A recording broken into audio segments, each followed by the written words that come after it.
All right, thanks, Lee. Happening today, a new tool to see just how busy the beach is before you load up the family and head out. And it gives you real-time updates on whether beaches have reached their capacity in this time of social distancing. 8 on your sides, Megan Gannon joins us live in Clearwater Beach. And Megan, this tool really does come at the perfect time.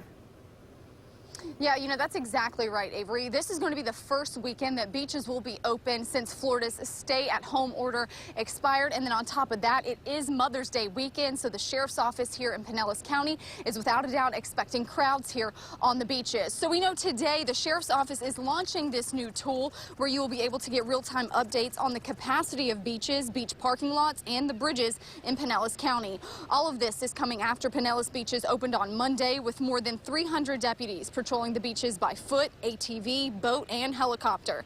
Pinellas County Sheriff Bob Galtieri says heavy patrolling will continue through this weekend.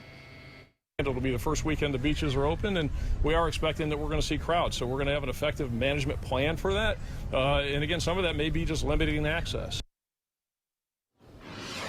So again, if you take a look right here, this is what this new tool will look like. Obviously, we know that this tool is not going live until today at 1 o'clock, but you can see right here, if I scroll, it lists every single beach here in Pinellas County. Obviously, right now, they're all green because they're open, but we know these real-time updates obviously will start today. That will all begin at 1 o'clock. Of course, we have the information about this new tool posted on our WFLA app, and Avery, we're told the sheriff's office will also be giving updates on their social media pages. Cool. Back over to you. That's a pretty neat tool. Thanks, Megan.